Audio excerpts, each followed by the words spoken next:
Olá, sejam bem-vindos! Aqui é o Mentalship, o podcast onde o conhecimento dobra a cada informação. Este é o 14º episódio da nossa série especial sobre Napoleão Bonaparte.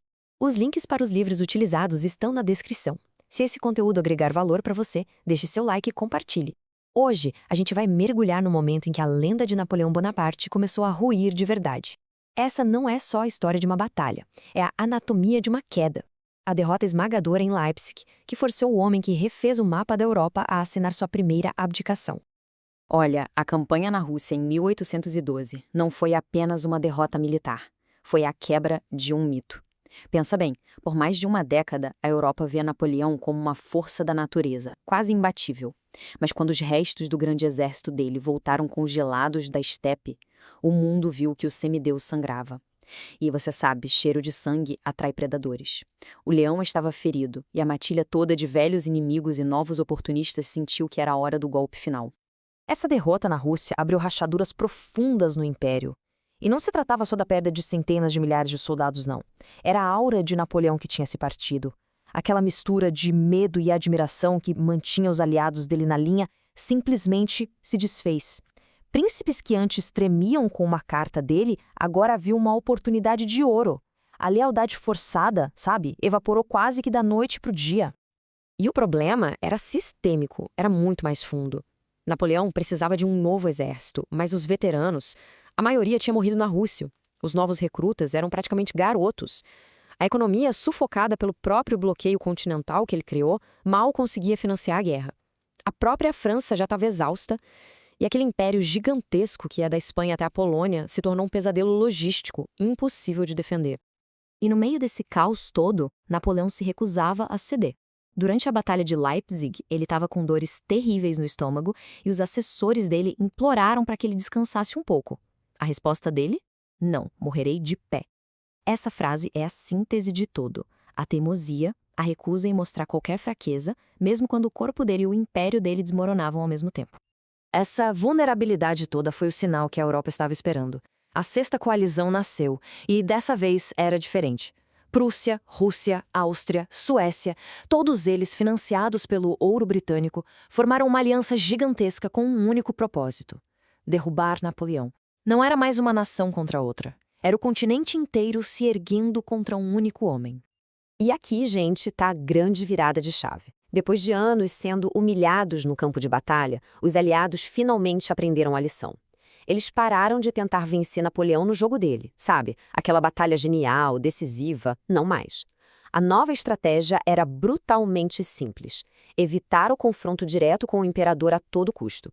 Em vez disso, o plano era atacar os marechais dele, cortar as linhas de suprimento e usar a superioridade numérica esmagadora para sangrar o exército francês até a morte, aos poucos, batalha por batalha. E não deu outra. A estratégia funcionou que foi uma beleza. Napoleão, mesmo com um exército de novatos, ainda era um gênio tático. Ele venceu batalhas como Lutzen e Bautzen em 1813, mas cada vitória dessas era, na verdade, uma derrota disfarçada. Ele perdia milhares de homens que não tinha como repor, enquanto os aliados, com as populações imensas da Rússia e da Áustria, simplesmente recuavam para lutar outro dia. O cerco estratégico estava se fechando, empurrando ele lentamente de volta para o coração da Alemanha. Tudo isso foi se acumulando, até que estourou em outubro de 1813, perto da cidade alemã de Leipzig. O que aconteceu ali não foi só uma batalha, foi um cataclismo, um evento que ficou conhecido na história como a Batalha das Nações, e por um motivo muito, muito claro. A escala era simplesmente sem precedentes. Imagina só. Mais de 500.000 de soldados de quase todas as nações da Europa convergiram para um único campo de batalha. Napoleão estava em desvantagem numérica de quase 2-1. Ele não enfrentava só um exército, ele enfrentava um continente inteiro em armas. A batalha se arrastou por 3 dias de pura carneficina. Napoleão até realizou manobras brilhantes, mas a pressão dos números era implacável. E então, o desastre absoluto. Durante a retirada francesa, no meio do pânico e da confusão, a única ponte sobre o rio Elster foi explodida cedo demais. Milhares de soldados franceses ficaram encurralados na cidade, com o inimigo chegando e sem nenhuma rota de fuga. Foi uma catástrofe que transformou uma derrota numa aniquilação completa.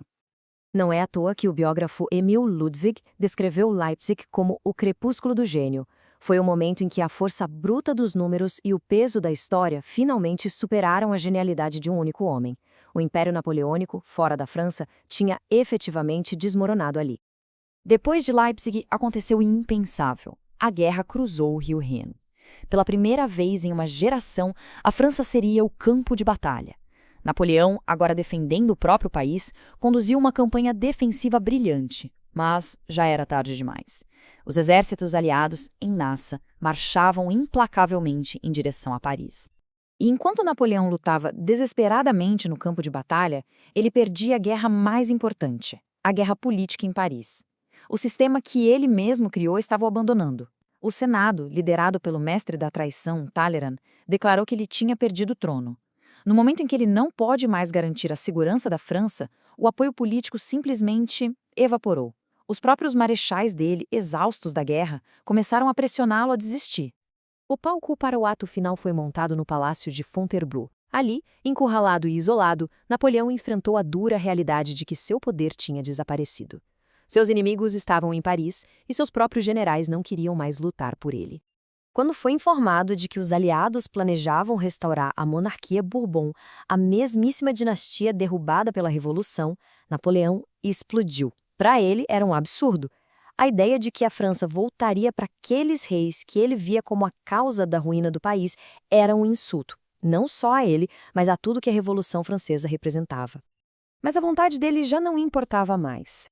Diante da pressão dos marechais e da realidade política, em 6 de abril de 1814, Napoleão Bonaparte, imperador dos franceses, assinou sua abdicação incondicional. Ele abriu mão do trono para si e para seus herdeiros. Era, de fato, o fim de uma era. Como parte do acordo, ele foi exilado para Elba, uma pequena ilha na costa da Itália. E numa jogada quase irônica, ele foi autorizado a manter o título de imperador. Mas o seu vasto império agora se resumia a alguns quilômetros quadrados e uma guarda pessoal de pouquíssimos homens. Para os líderes da Europa, parecia uma solução segura, quase humilhante e definitiva.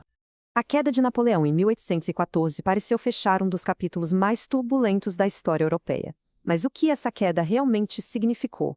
E mais importante, era mesmo o fim? Leipzig e a primeira abdicação foram muito mais do que uma derrota militar. Foram o ponto final na grande expansão francesa. Foi a prova de que nem mesmo o maior gênio militar poderia vencer uma Europa unida numa guerra de atrito, de recursos infinitos. O grande sonho de um império continental liderado pela França estava, para todos os efeitos, morto. Lá em Viena, os monarcas e diplomatas da velha Europa se reuniram para redesenhar o mapa do continente, brindando e celebrando. Eles estavam confiantes de que tinham exorcizado o fantasma da Revolução e do seu filho mais famoso. Acreditavam que a história tinha finalmente voltado ao seu curso natural. Mas será que eles estavam certos? Poderia um homem como Napoleão realmente aceitar o fim? Poderia um gênio tão inquieto se contentar em ser o rei de uma ilha minúscula? Leipzig marcou a queda do imperador, mas Napoleão não era homem de aceitar finais impostos. Enquanto a Europa celebrava, ele observava de seu exílio em Elba e começava a planejar o impensável. No nosso próximo e último episódio, o retorno mais improvável da história.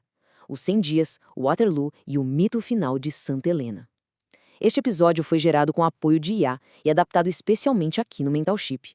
Mentalship, onde o conhecimento dobra a cada informação.